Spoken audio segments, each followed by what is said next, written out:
Hello students, I am Kunal Sharma. अपने last video में अपना इलेक्ट्रोस्टैटिक्स चैप्टर चल रहा था क्लास 12 के लिए। उसमें अपन ने पढ़ा था आवेशों में कारण लगने वाले बलों का न्यूमेरिकल्स और परिणाम बल के लिए सूत्र हमने उसमें ज्ञात किया था। अब अपने शुरू करते हैं अपना नया टॉपिक जिसका नाम है सदिश रूप में कूलाम बल का सूत्र।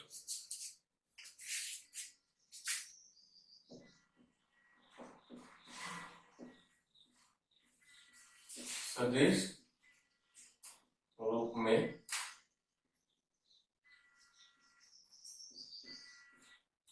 कूलाम बल, इसका फॉर्मूला होता है F vector is equal to small k q1 q2 बटे r square into r cap. Okay, यहाँ पे आर कैप जो है ये अपने पास में है एकांक सदिश, जिसको हम कहते हैं यूनिट वेक्टर एकांक सदिश। ये एकांक सदिश इस बल की दिशा को बताता है। बल की दिशा का मतलब ये बल किस डायरेक्शन में काम कर रहा है। फॉर एग्जाम्पल 1 से 2 या 2 से 1 की तरफ। ओके, फिर एक क्वेश्चन बनता है कि यदि अपने पास में दो आवेश हैं, एक चार्ज अपने पास में Q1 और दूसरा चार्ज अपने पास में Q2, इन दोनों आवेशों के ठीक बीच में यहाँ पे अपन ने क्या करा, एक परावैद्युत पदार्थ जिसकी मोटाई कितनी है स्मॉल t, और इन दोनों आवेशों के बीच की दूरी कितनी है पास में r। तो क्वेश्चन ये है कि यदि दो आवेशों के बीच में कोई माध्यम रखा गया हो जिसका परावैद्युतांक कैपिटल K हो, तो उन दोनों आवेशों के बीच में लगने वाला कूलाम बल का फॉर्मूला क्या होगा। ये इंपॉर्टेंट क्वेश्चन है, कंपटीशन लेवल के हिसाब से भी काम आता है। तो हमें इसमें देखिए सिंपल सा फॉर्मूला है, इसको हमको ड्राइव करने की जरूरत भी नहीं है, सीधा याद रख सकते हैं।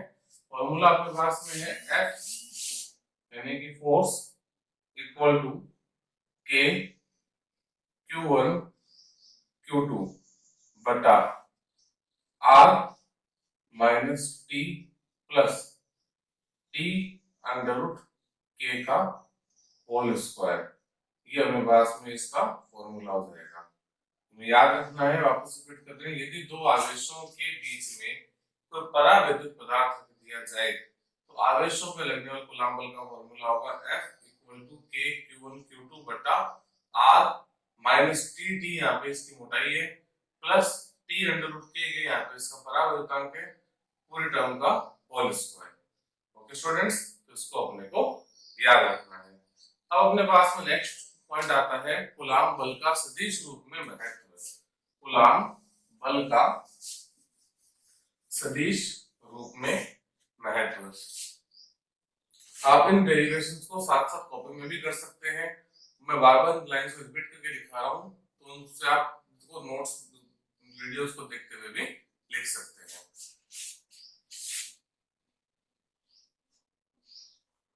कूलाम बल का सदिश रूप में महत्व। अब सदिश रूप में महत्व का मतलब देखो, इससे हम दो तीन चीजें प्रूव कर सकते हैं कि कूलाम बल न्यूटन की गति के तीसरा नियम क्रिया प्रतिक्रिया नियम का पालन करता है। कूलाम बल संरक्षी बल होता है, कूलाम बल केंद्रीय बल होता है। इन चीजों को इसके साथ ही अपन प्रूव कर सकते हैं। साथ ही सदिश रूप के महत्व का ये मतलब होता है अपने पास में कि सदिश राशि कहती है कि यदि को पॉइंट ए से बी की ओर नोट किया गया है तो उसका जस्ट अपोजिट साइन यानी कि माइनस बी टू ए हो जाएगी चीज, यानी a b vector is equal to minus का बी ए वेक्टर। तो उस चीज को सिद्ध करना है क्या बल भी इसको फॉलो करता है या नहीं करता है। सदिश रूप में इसके महत्व को हम यहाँ से समझा सकते हैं, एक शॉर्टकट ट्रिक से इसको समझ सकते हैं अपने। अपन मान लो ऐसे कहते हैं कि हवा या निर्वात में दो आवेश रखे गए, माना हवा या निर्वात में दो आवेश रखे गए हैं, जस्ट लाइक दिस Q1 और Q2। इन दोनों के बीच की डिस्टेंस कितनी है R। ये अपनी कंडीशन हम लोग को बता दी गई है कि हवा या निर्वात में दो आवेश है, उनको रखा गया है और उनकी कंडीशन इस तरह से है कि Q1 Q2 के बीच की दूरी कितनी दे रखी है अपने को, R दूरी दे रखी है, ठीक है। तो इन दोनों के बीच में कूलाम बल भी लग रहा होगा, और आकर्षण प्रकृति का भी हो सकता है और प्रतिकर्षण प्रकृति का भी हो सकता है। तो इसको हम लेते हैं केस फर्स्ट। इसमें हम ऐसा कहते हैं, यदि Q1 Q2 से बड़ा हो, अर्थात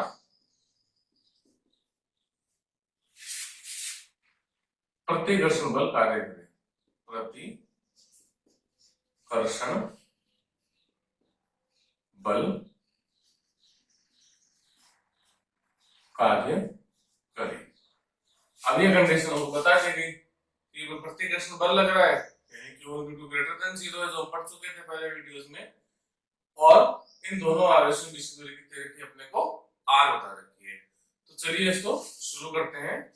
हमने बताया हमारे पास में कंडीशन थी, एक अपने पास चार्ज है Q1 और एक अपना चार्ज है Q2, बीच की डिस्टेंस की कितनी है, R।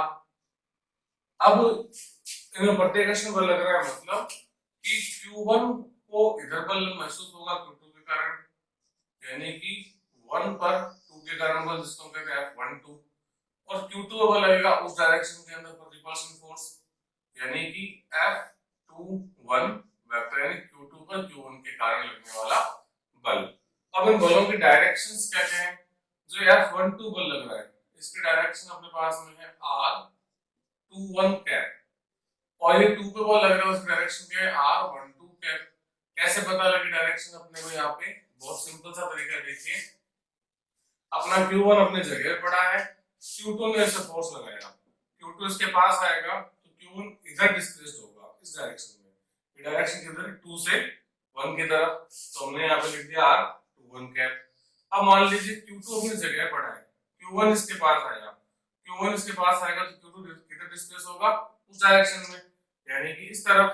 ये किधर है, 1 से 2 की तरफ, हमने लिख दिया R12 कैप।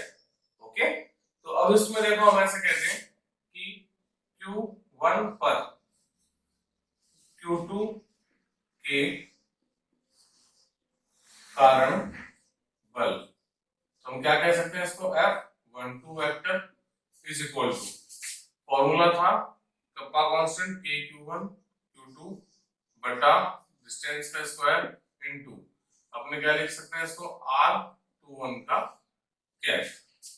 ओके, अब ये अपने पास हो गई equation number 1।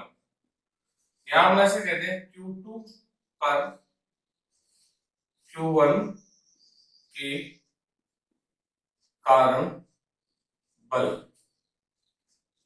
Means F21 vector, ये कितना हो जाएगा, K Q1 Q2 बटे R स्क्वायर इनटू R12 का कैप।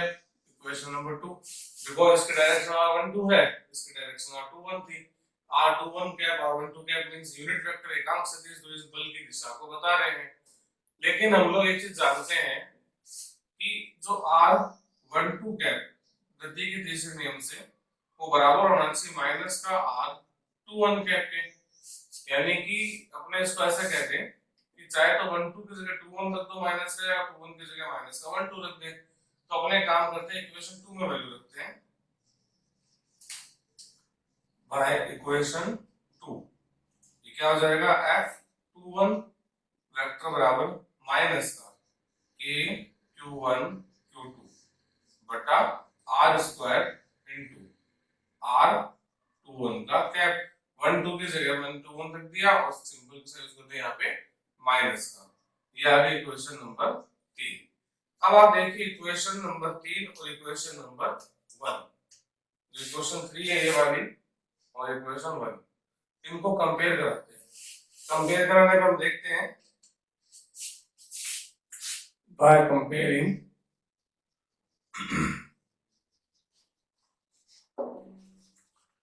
इक्वेशन 1 एंड इक्वेशन 3, आपका आंसर आ जाएगा, देखो F यहाँ पे दे रखा 1 2 वेक्टर इक्वल टू, अब देखो ये पूरी टर्म कौन सी, ये वाली K Q1 Q2 और R21 वाली टर्म, ये किसके बराबर है, ये माइनस इसके बराबर है तो F21 के, तो हमने ये बन जाएगा F12 is equal to minus का F21 कैप। यानी यहाँ से एक चीज प्रूव हो गई कि प्रतिकर्षण बल लग रहा हो तो जो अपना कूलाम बल है वो न्यूटन की गति के तीसरे नियम का पालन करता है। इन सदिश रूप में इसका महत्व है। इन सदिश रूप में इसको व्यक्त किया जा सकता है, समझाया जा सकता है। अब अपने इस कंडीशन को चेंज कर देते हैं। कंडीशन चेंज करने का मतलब अब अपने इसमें ऐसे कर दें कि यहाँ पर हम कहते हैं कि जो Q1 Q2 है ये लेस देन 0 हो जाए, लेस देन 0। तो कौन सा फोर्स लगेगा इन दोनों के बीच में? आकर्षण बल यानी अट्रैक्शन फोर्स लगेगा। इस कंडीशन के अंदर अपने यदि इसको सॉल्व करें तो डायग्राम कैसा बनेगा इसका?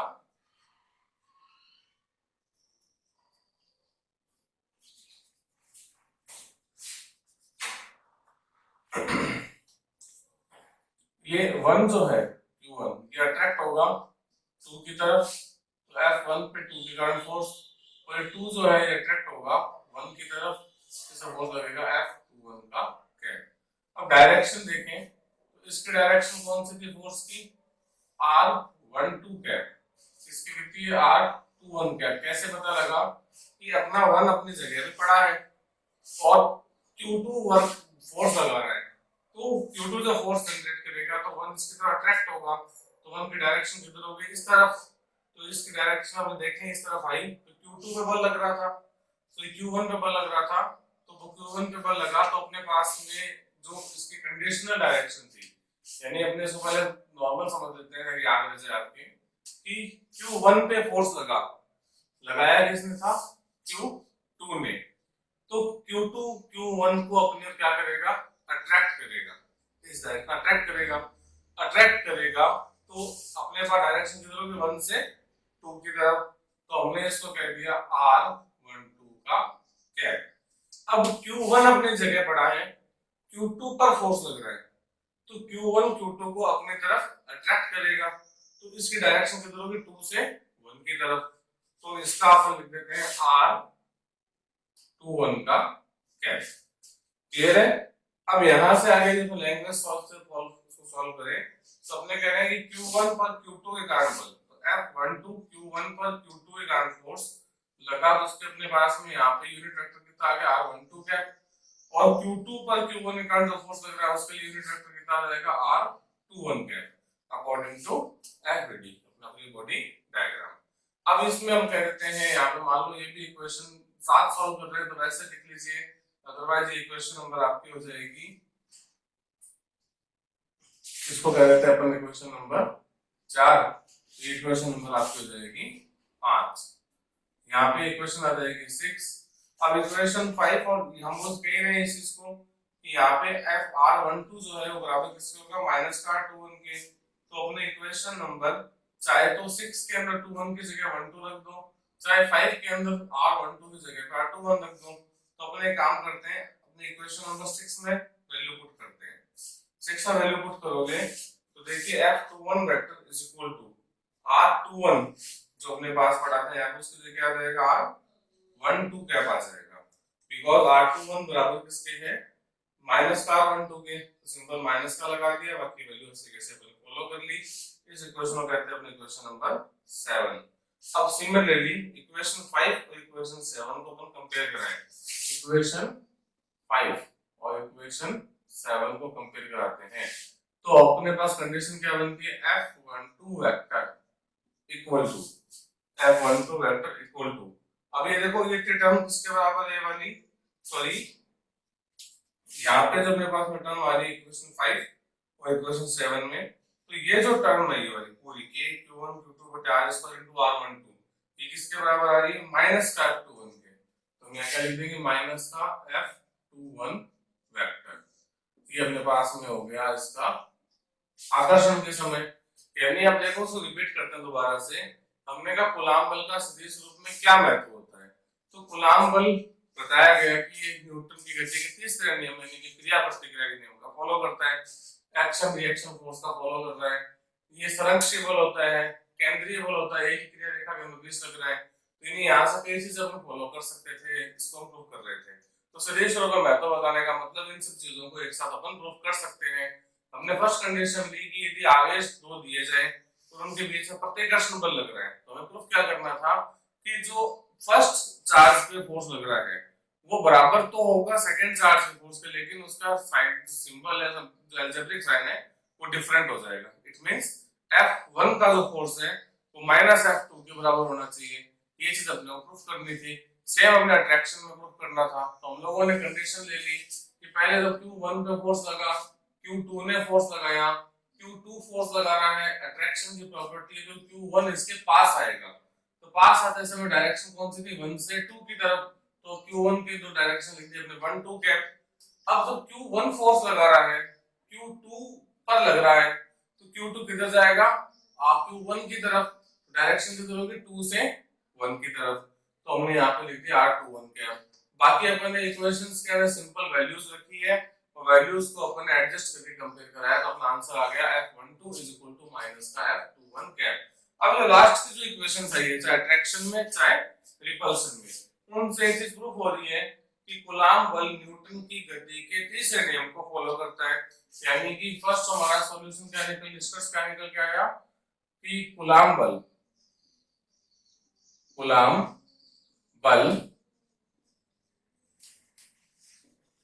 न्यूटन की गति के तृतीय नियम,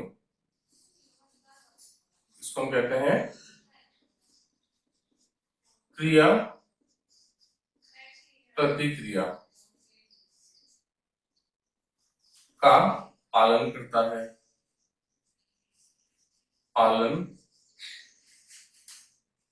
है, सेकंड चीज कि कूलाम बल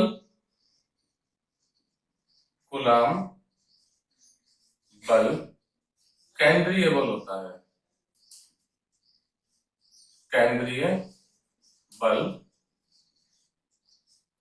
होता है, थर्ड कंडीशन संरक्षी बल भी होता है, कंजर्वेटिव फोर्स होता है। संरक्षी बल मतलब पथ पे निर्भर ना करता हो, ठीक है, असंरक्षी बल मतलब पथ पे निर्भर करता हो, तो यहाँ पे बल पथ पे निर्भर नहीं कर रहा है, क्योंकि चार्ज के अंदर जैसे फोर्स तो लगेगा, जितना फोर्स 1 से 2 की तरफ है उतना ही फोर्स 2 से 1 की तरफ भी लग रहा है।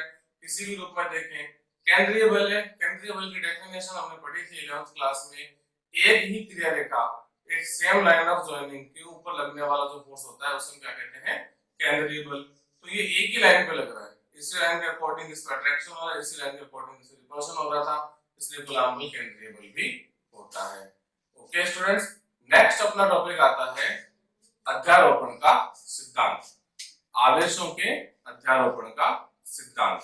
आवेशों का अध्यारोपण का सिद्धांत हमें बताता है कि यदि बहुत सारे आवेश रखे गए हों, यदि अपने पास हम मान लेते हैं कि बहुत सारे चार्ज हैं इस सिस्टम में,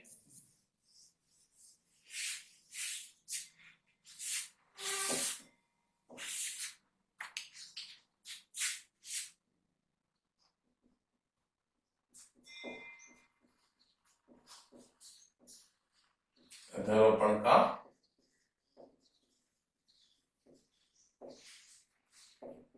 सिद्धांत, जिसे हम कहते हैं प्रिंसिपल ऑफ सुपरपोजिशन।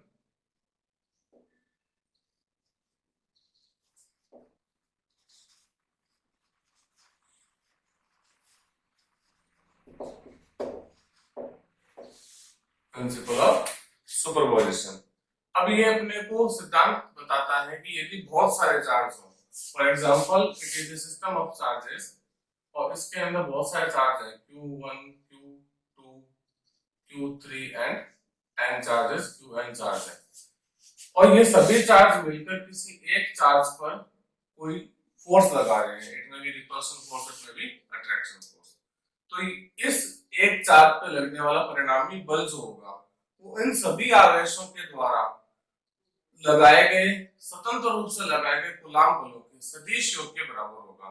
फिर से रिपीट करता हूं कि यदि किसी निकाय में सिस्टम में बहुत सारे चार्ज हों तो किसी एक चार्ज पर लगने वाला परिणामी बल का मान उन सभी आवेशों के द्वारा उस चार्ज पर, उस आवेश पर स्वतंत्र रूप से लगाए गए कूलाम बलों के सदिश योग के बराबर होता है। जैसे कि अपन ऐसे समझे इसको कि मान लेते हैं टोटल फोर्स कितना लग रहा है, F टोटल फोर्स है, तो ये किसके बराबर होना चाहिए, तो Q1 के कारण Q नॉट का फोर्स लगा, मान ले दोनों पॉजिटिव है तो Q नॉट पर Q1 के कारण फोर्स, तो F01 सदिश लिख दिया अपन ने। Q नॉट पर Q2 के कारण फोर्स, तो F नॉट 2 लिख दिया अपन ने। Q3 के कारण फोर्स लगा, इसलिए लिख दिया F03 वेक्टर अपन ने, और Qn के कारण जो फोर्स लगा उसको अपन लिख दिया F0n वेक्टर।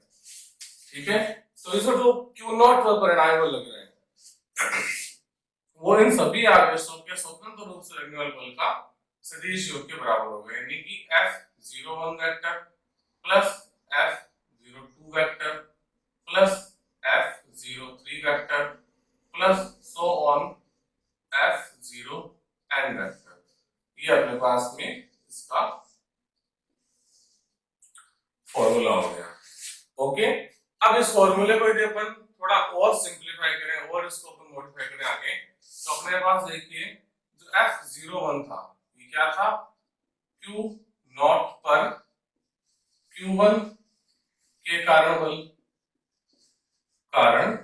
बल था, और इसका फॉर्मूला क्या बन गया कि Q1 के लिए Q नॉट Q1 बटा डिस्टेंस का स्क्वायर इनटू, अपने पास दिशा कौन सी इस बल की, लग किस में रहा है Q नॉट पर, लगा कौन रहा है Q1, तो किधर लगेगा रिपल्शन, डायरेक्शन क्या होगा 1 से नॉट की तरफ, आगे की तरफ, तो अपने यहाँ पे लिख देंगे R के नीचे 10 का कैप।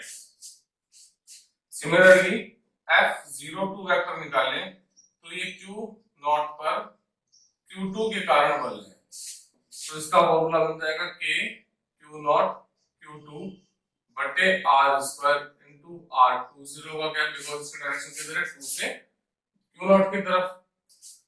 और सिमिलरली अपने देखें F0n वेक्टर जो है, यानी कि Q नॉट पर Qn के कारण बल, तो ये कितना हो जाएगा K Q नॉट Qn बटे R square into unit vector हो जाएगा Rn0 कैप, Qn से Q नॉट की तरफ, तो n0 का कैप। इन सभी वैल्यूज को इस इक्वेशन में पुट करें अपने इस टोटल फोर्स वाले टर्म में, तो F टोटल कितना हो जाएगा आपके पास, देखिए K Q नॉट Q1 बटा R स्क्वायर इनटू R10 का cap plus K Q not Q2 बटा R स्क्वायर इनटू R20 का cap plus so on K Q not Qn बटे R स्क्वायर इनटू Rn0 का कैप। ये आ जाएगी equation. अब यहाँ पे देखिए सिमिलर टर्म्स है जो एकदम सेम आ रही है, वो अपने पास कौन सी थी, चार्जेस की डिस्टेंस चेंज हो सकती है, इसमें डिस्टेंस यूनिफॉर्म नहीं है, तो हम लोग एक चीज और कर सकते हैं कि डिस्टेंस के लिए इसके जो बट्टा जाल लिख रखा अपन ने, यहाँ पे भी 10 20 30 डिनोट कर सकते हैं, 10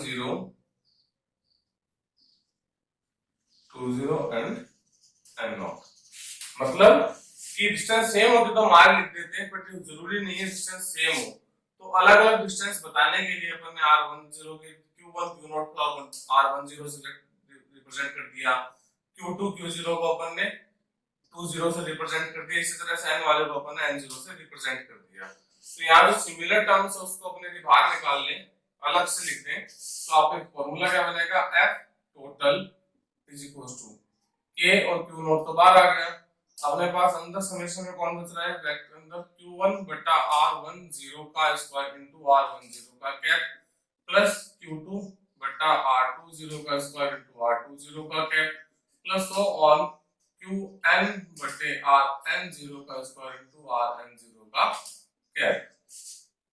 इसको हम इस तरह से लिख सकते हैं F total is equal to K Q naught summation I is equal to 0 से अपने पास कहां तक है, n तक। आई बराबर अपन ले सकते हैं 1 से n तक। यहाँ कंडीशन आ जाएगी क्यू आई बट्टा आर आई नॉट का square into are I not का कैप। अब इस फॉर्मूले को अपने वापस से वैल्यूज पुट करके सॉल्व करें, यानी कि रिवर्स में चलते हैं। ये अपने पास में प्रिंसिपल ऑफ सुपरपोजिशन के कारण एक रिजल्टेंट फोर्स का फॉर्मूला आ गया, जो टोटल फोर्स लग रहा है किसी एक चार्ज पे। अपने पास में चार्जेस कितने तरीके थे, n चार्जेस थे। वैल्यूज पुट कीजिए, k q नॉट अलग से छोड़ दिया, समेशन लगाया, पहले i की जगह पे 1 लिखा, फिर 2 और फिर n तक अपने समेशन कर दिया। इस टर्म को अंदर मल्टीप्लाई कराया तो अपने पास में ये टर्म आ जाएगी। इन सब वैल्यूज को ये बराबर है f1 f01 के f02 के f0n के, तो इन सबकी जगह वैल्यू रखी तो अपना फॉर्मूला मिल जाएगा। हमको इतना लंबा चौड़ा पेपर में समझाने की जरूरत नहीं है। पेपर में यदि आता है आवेशों का निरूपण क्या होता है, तुम सिंपल टर्म से समझा सकते हैं विद लैंग्वेज कि यदि अनेक आवेश उपस्थित हो तो किसी एक आवेश पर लगने वाले परिणामी बल का मान उन सभी आवेशों के द्वारा उस आवेश पर लगाए गए स्वतंत्र रूप से लगाए गए कूलाम बलों के सदिश योग के बराबर होता है। इस चीज को आप याद रखिए। ये फॉर्मूला आप बता सकते हैं, साथ साथ में इस डायग्राम से इसको रिप्रेजेंट कर सकते हैं। ओके स्टूडेंट्स, नेक्स्ट अपने पास में इसमें आता है एक चीज कि क्या दो आवेशों के बीच में लगने वाला कूलाम बल तीसरे आवेश से प्रभावित होता है या नहीं होता है। यानी मैं ऐसे कह दूं कि मेरे पास में एक चार्ज है Q1, दूसरा चार्ज है Q2। अब ये Q1 Q2 पर एक रिपल्शन फोर्स लगा रहा है, Q2 पर लग रहा है, Q1 लगा रहा है, इसकी वैल्यू है 5 न्यूटन। ठीक है, अपने पास में कोई तीसरा चार्ज जिसकी वैल्यू मान लेते हैं 100 कूलाम है, वो यहाँ उसके पास रख दिया गया है। यानी कि दो आवेश थे, suppose that one of them is 1 coulomb, other one is 2 coulomb, और इन दोनों चार्जेस के कारण जो फोर्स लग रहा था वो था 5 न्यूटन का कूलाम बल। तो क्वेश्चन ये है कि यदि दो आवेशों के बीच में फोर्स लग रहा है, उस फोर्स का वैल्यू पे क्या प्रभाव पड़ेगा यदि कोई तीसरा आवेश उन दोनों आवेशों के समीप रख दिया जाए, यानी 100 कूलाम रख दिया जाए, तो इसका आंसर होगा कोई प्रभाव नहीं पड़ेगा। इस क्वेश्चन को आप नोट डाउन कर लेना कि थोड़ा लैंग्वेज बना लें कि यदि दो आवेशों के बीच में कोई 5 न्यूटन का बल लग रहा है, तो तीसरा आवेश उनके समीप रखने पर तो उस आवेशों के पर लगने वाले कूलाम बल पर क्या प्रभाव पड़ेगा। तुम्हारा उत्तर होगा कोई प्रभाव नहीं पड़ेगा। यानी इसका अपने पास कांसेप्ट क्या बना, दो आवेशों के बीच में यदि कोई फोर्स लग रहा हो तो तीसरे आवेश की उपस्थिति से प्रभावित नहीं होता है। इस चीज को आप याद रखें और